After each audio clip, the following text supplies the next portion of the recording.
fault is applied at the middle of the line or at the starting end of the transmission line. So keeping those things in our mind, today we will solve a problem based on that concept. The problem is a 60 Hz synchronous generator having inertia constant H is equal to 5 megajoules per MVA and a direct axis transient reactance XT dash is equal to 0.3 per unit, and this reactance is of alternator or generator is connected to an infinite bus through a purely reactive circuit as shown in figure below, as shown in this figure. Reactances are marked on the diagram on a common MVA base. The generator is delivering real power PE is equal to 0.8 per unit and Q is equal to 0.07 per unit to the infinite bus at a voltage of V is equal to 1 per unit. So now what we have to calculate is that first a temporary three-phase fault occurs at sending end of the line at point F. When the fault is cleared, both lines are intact. Determine the critical clearing angle and critical clearing time in this case. Secondly, a three-phase fault occurs at the middle of the line. For example, here, the fault is cleared and the faulted line is isolated. Again, determine the critical clearing angle. So we have to calculate the critical clearing angle and critical clearing time in case of two scenarios. First, when a fault has occurred on one of the transmission lines of a power system at the starting end of the line. For example, just like here, this fault has occurred at the start of the line. And secondly, in the B part, we have to calculate the critical clearing angle when the fault occurred at the middle of the transmission line. So in both of the scenarios, the fault current, the transfer power equation, and the critical clearing angle and critical clearing time will be different. So in today's lecture, we will know how this will happen. So first of all, we will calculate the transfer reactance from the sending end bus to the receiving end bus or from generator to the receiving end bus. So for calculating the transfer reactance, we know that X1 is equal to this reactance 0.3 plus this reactance 0.2. Then there are two transmission lines which are in parallel with each other. So we will add their reactance in parallel so that this will become 0.3 divided by 2. So the overall transfer reactance before the occurrence of the fault, overall transfer reactance before the occurrence of the fault in the system is 0.65. So before the fault, all the system is intact. There is no problem with any line. The generator is basically feeding this transmission line through transformers, and here is an infinite bus. So we have to take the reactance of this whole network, and the equivalent reactance of this whole network in the current form will be equal to X1 is equal to uh, xt plus the parallel reactance between these two lines. So the overall transfer reactance become X1 is equal to this value. I hope how we have calculated this transfer reactance in case of pre-fault condition or before the fault, it is clear to you. Now we will calculate the current I is equal to S conjugate over V conjugate. So in the current problem, the value of S is provided to us. So S is equal to 0.8 plus 0.04, because here in this case we are using the conjugate. So therefore, because of the conjugate, instead of plus, here we have a minus sign. So it will become S conjugate 0.8 minus 0.04. So this 0.8 is basically value of P, and this 0.04 is the value of Q mentioned or the given in the problem, and minus is because of this conjugate. So we have pre-fault voltage level 1. So you know that we have magnitude 1 and an angle of 0 degree. So if we will take the conjugate of 0, it will remain 0. So therefore, in the denominator, we have directly written as 1 at the angle of 0 degree. So after putting these values in this formula, I is equal to 0.8 minus 0.04, 0.074 per unit. So this is how we will calculate the current and x1. So now why we were calculating this current and x1? We were calculating this current and x1 because we are interested in calculating the value of E dash, and this E dash is equal to V plus x1 and I. So therefore, because of this, we need the value of x1 and I, because we actually want to calculate the value of E dash. Other than this, it will become very difficult to calculate the value of E dash. So E dash is equal to V, which is already the pre-fault voltages, that is 1. Now we have the value of x1 from here and the value of current from here. So putting these values in this equation, we'll get the value of E dash. So now we have all the values which are required in the problem for calculation of the next parameters. So now we will apply the part A. So part A is with what part A says. Part A says that we have to calculate the critical clearing angle and critical clearing time when there is a fault at the sending end of the line. So since both lines are intact, when the fault is clear, the power angle equation the power angle equation before and after the fault is, because it is mentioned in the problem that uh, after the fault and before the fault, the lines are intact with each other. So therefore, the power angle equation before and after the fault will remain same. So P max sine delta is equal to 1.17 E times V over the value of X sine delta is equal to 1.8 sine delta. So now we know that P max sine delta is actually equal to PE. We know that from our swing equation and the other formulas before what we have done, that P max sine delta is actually is equal to EE. So now this is the value of P max sine delta. We know the value of PE. PE is equal to 0.8 as given in this problem. So we will equate P max sine delta with PE. So it will become sine delta naught is equal to 0.8 over 1.8.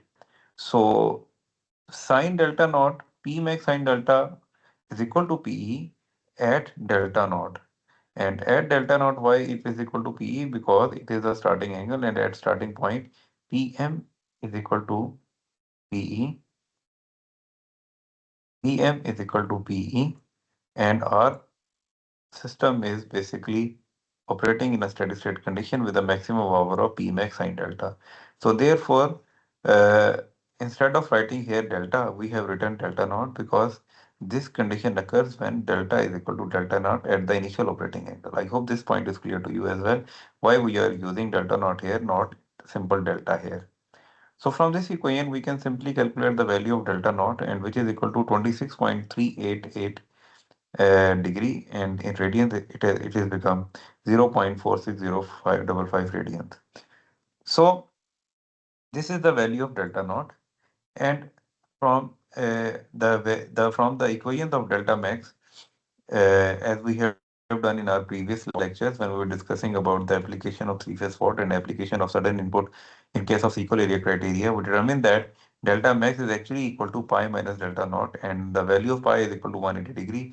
So delta max is equal to 180 minus delta naught, which is equal to 153.612 degree, which is equal to 2.681 radians. So now we have the value of delta naught, which is the initial operating angle at which your rotor rotating field and your the armature field, both of them, they are aligned with each other, and the generator is basically operating at a synchronous condition.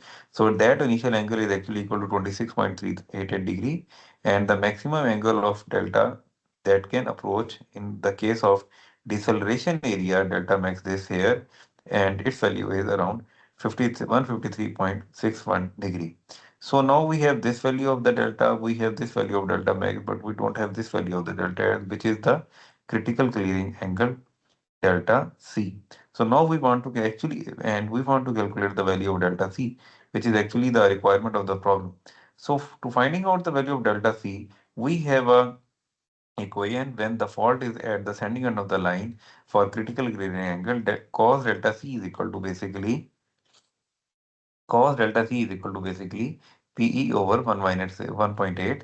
So this will become equal to 2.681 minus, and from where we have get 2.6, this is here from 2 points, and this one 0.406. So this is basically this. So what is this? This is basically delta max. So this is basically the delta max, and this is basically the delta naught.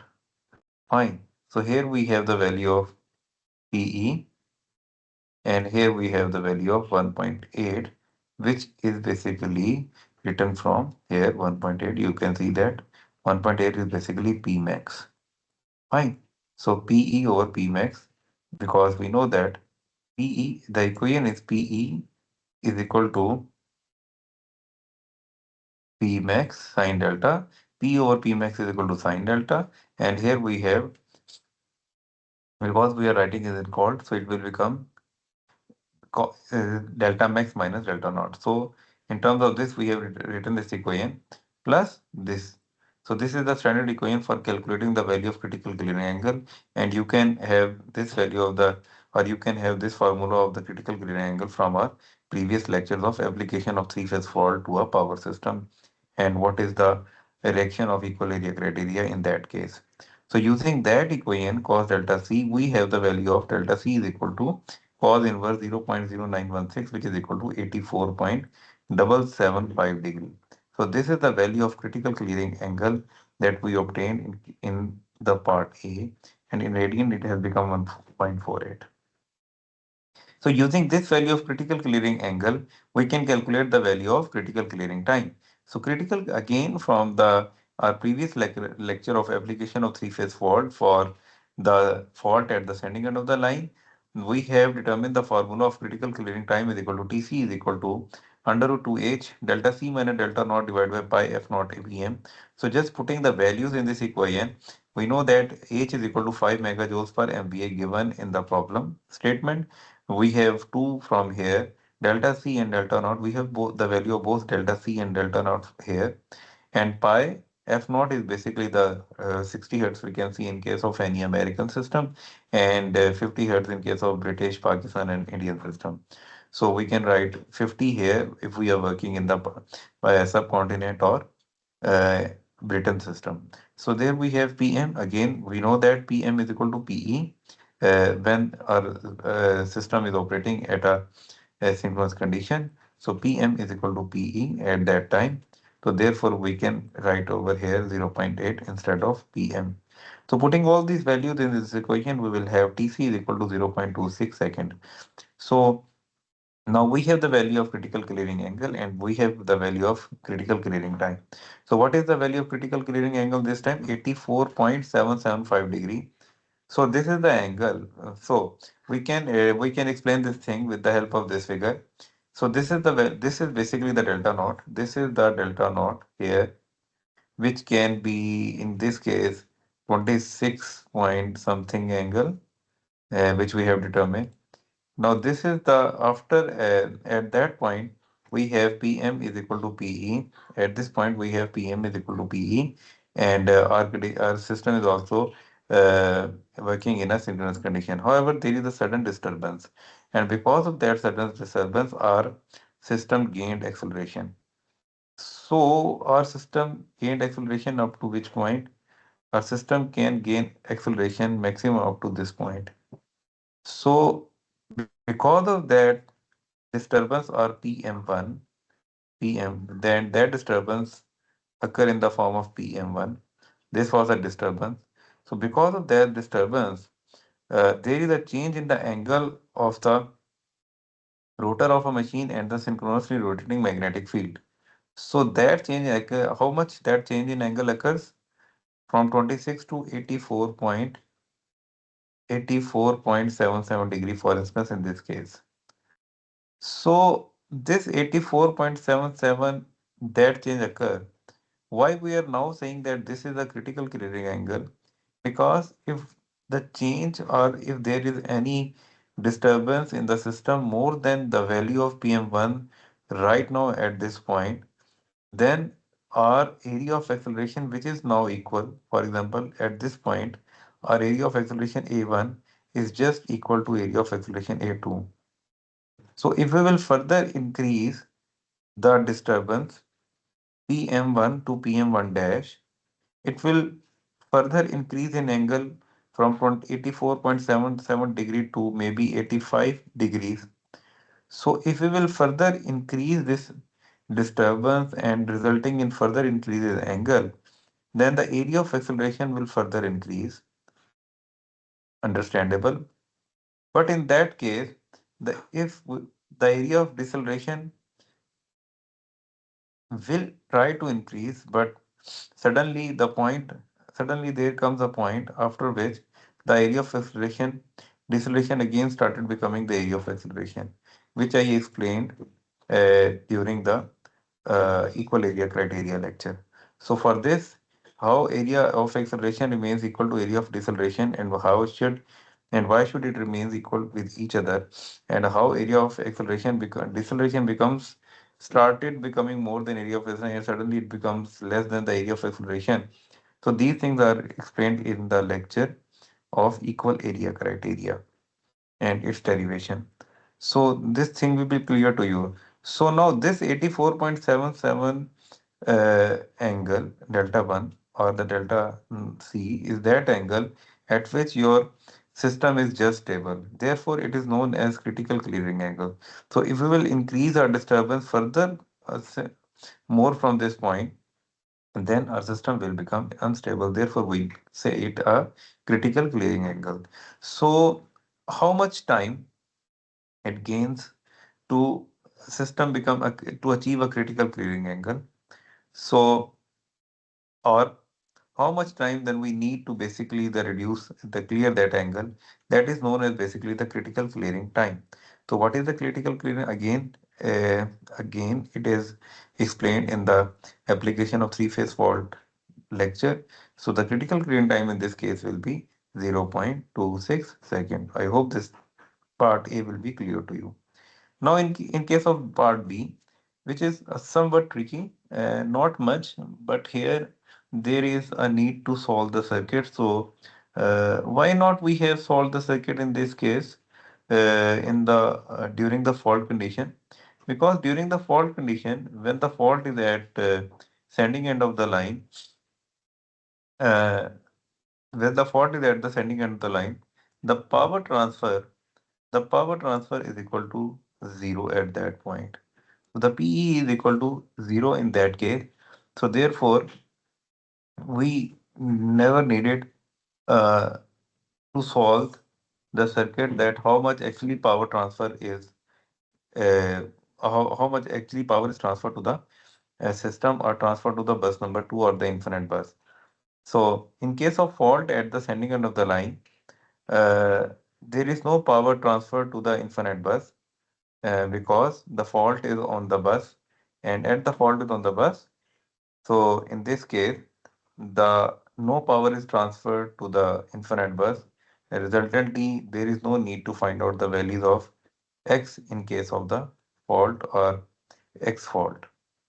So therefore, we have not basically calculated the value of x in case of part A. So but when there is a fault in the middle of the line, there is some power that has been transferred from the bus number 1 to the infinite bus and then to the load.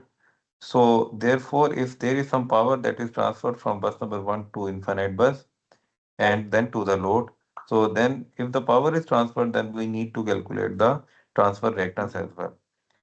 So the P max equation, the power angle before the occurrence of the fault is the same as before. Before the occurrence of the fault, we know that the conditions are remain same. That is P1 max before the one because it is before the occurrence of the fault. P1 max is equal to 1.8 sine delta. And that generator, and you know that initial delta naught is equal to from part A. That generator is operating at an angle of 26.4 degree with the angle in radian is equal to 0.4605 radians. The fault occurs at point F. So the fault occur at the middle of the transmission line, resulting in the circuit. So we know that this is our, for example, this is our system. I will draw the system for just for the sake of your understanding here. So here we have transformer. So then we have here one bus, two transmission lines. Then we have here, and then we have here load or something like that. So the fault is here on this line at the middle of the line, and the reactance of the line is basically equal to 0.3. So whenever the fault occur, you know that this line will be grounded because the fault has occurred.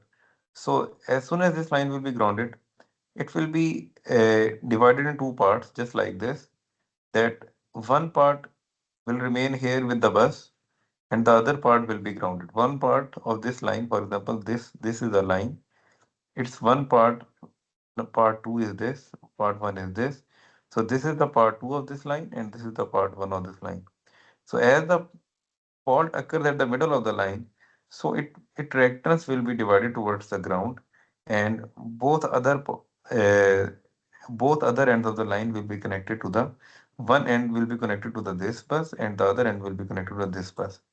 So it means that this is one bus, this is infinite bus, and before that bus there is xt and xd, xt and xd. So therefore, we have written that xd and xd as a combined 0.2 plus 0.3 is equal to 0.5.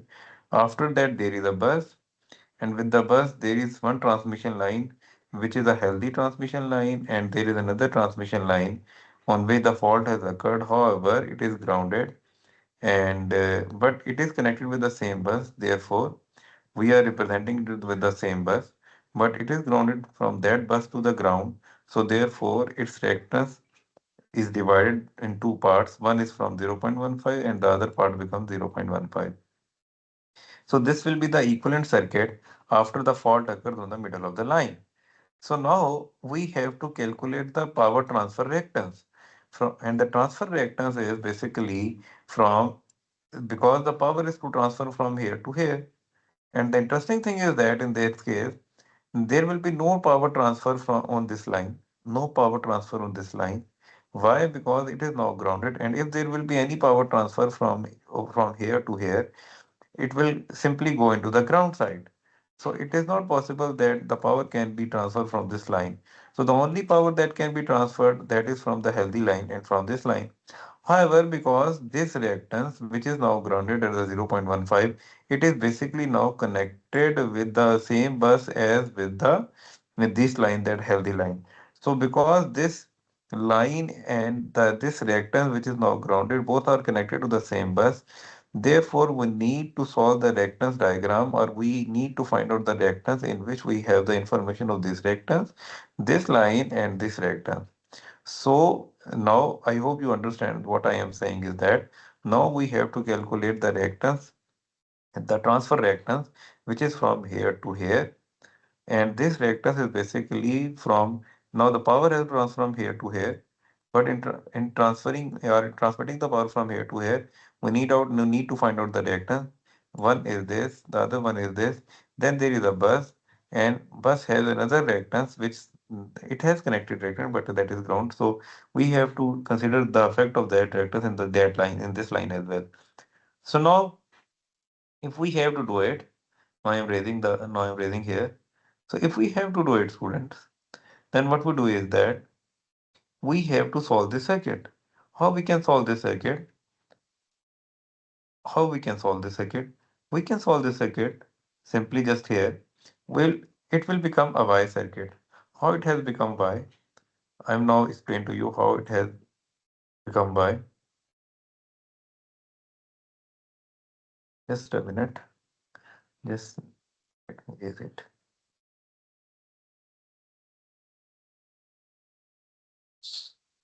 Now it has become a Y circuit because you know that the power has to transfer. Now you know that the power has to transfer from here to here, here to here, The power can't transfer from the other line, but in moving from here to here, there is a reactance which is grounded towards the ground. There is an impact of this reactance in this reactance as well. So therefore, while calculating the transfer reactance from the source to the load side or the infinite bus side, we have to consider this reactance as well. So if we consider this reactance and this reactance while transferring the power from here to here, then what happens to the circuit? Just look at here how your circuit is now actually looking like. Your circuit is just like the circuit is, if you look at here, the circuit has become or gained the Y shape. These are the two Y's, and here is the Y shape. So now it has become Y, and we have to transform it into the delta, just like this. So therefore, we need to perform the Y delta transformation. What we need to do is that we need to do is Y delta transformation. So in that case, you know that we will have three reactances. For example, I will explain it that way as well because for your clear understanding. So if we will say that this reactance has x1 and if this reactance has x2 and this reactance has x3, fine. So now uh, x1, x2, if we will calculate the x12, x12, this will be the reactance from here to here, combining or having the effect of all these three. But it is a reactance from here to here, just like here. We will say this that this reactance is basically the x12. Now, what will be the x13? So we will have, if we will calculate x13, so it will appear here x13 because here we have x13. And if we want to calculate x23, then this will be the value of x23. So now here our interest or the parameter of interest is x12 because we are interested in power transfer from A to B, and in that case the only transfer reactance that come in a way is x12 or x2 as in your problem, and it is only calculated here in the problem as well. So while transforming y to delta, first we know and we are also interested in finding out the x12. So you know that x12 from here x12 is equal to, I mean, you know that how we convert y delta transform. So first we will multiply x1, x2, then we have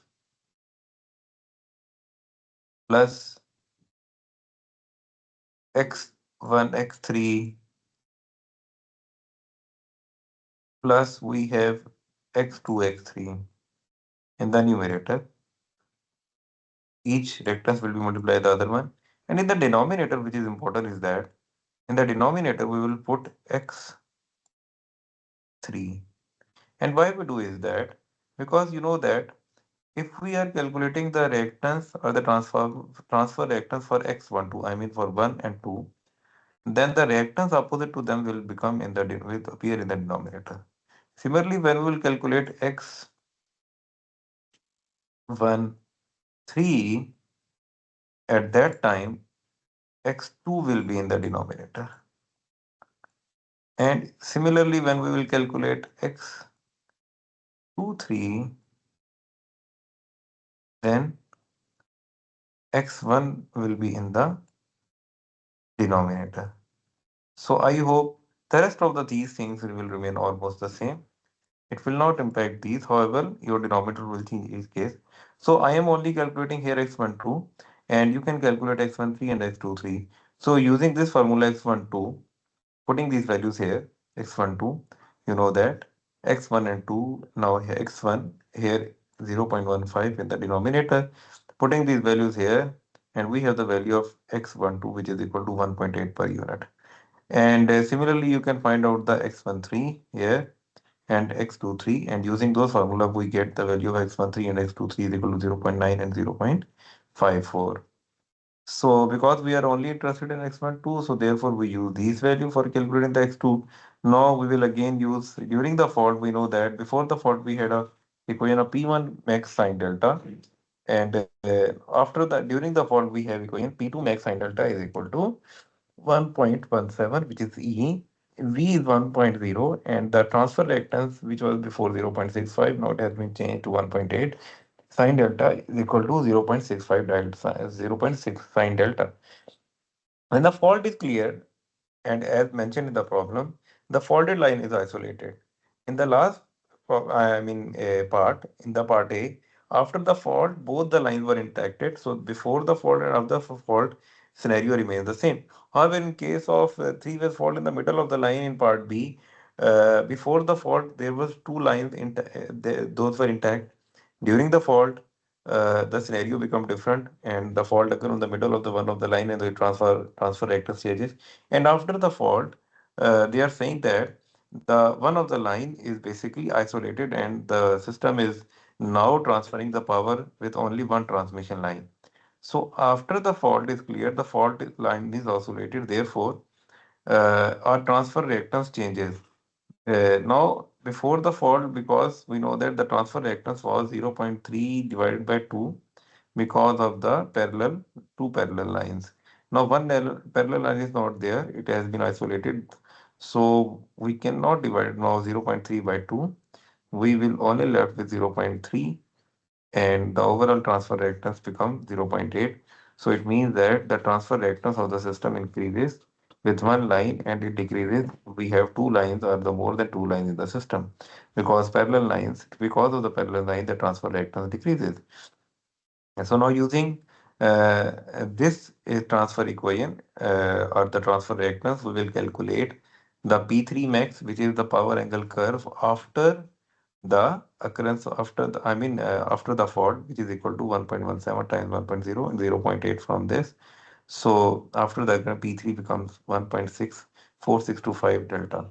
So these values of the P3, P2, and P1 in case of part B, all these values are different.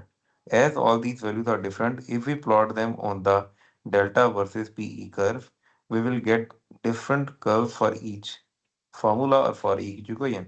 For example, in case of pre-fault condition or the before fault condition, the power transfer is maximum, as this curve is also indicating. In case of during fault condition, the power transfer is minimum, and after the fault condition, the power transfer is less than the before fault condition. And what is the reason behind that? The reason behind it that because before the fault, both the lines were intact, and as both the lines, the basically the transfer reactance is less. As the transfer reactance is less, the power transfer in that case is more. The power transfer in case is more because the value of the reactance was less. So in case of after fault condition, when there is no one transmission line, so it means that the transfer reactance increases. So with the increase in transfer reactance, the PE decreases with the formula P max sine delta. Similarly, in case of fault, you know that we have the minimum level of the transfer reactance, maximum level of the transfer reactance. So therefore, in case of fault, the power transfer is least. So this is why PE during the fault and PE after the fault, they have the different values and the different curves. So now we want to actually calculate the critical clearing angle in case of three-phase fault when it is applied to the middle of the line.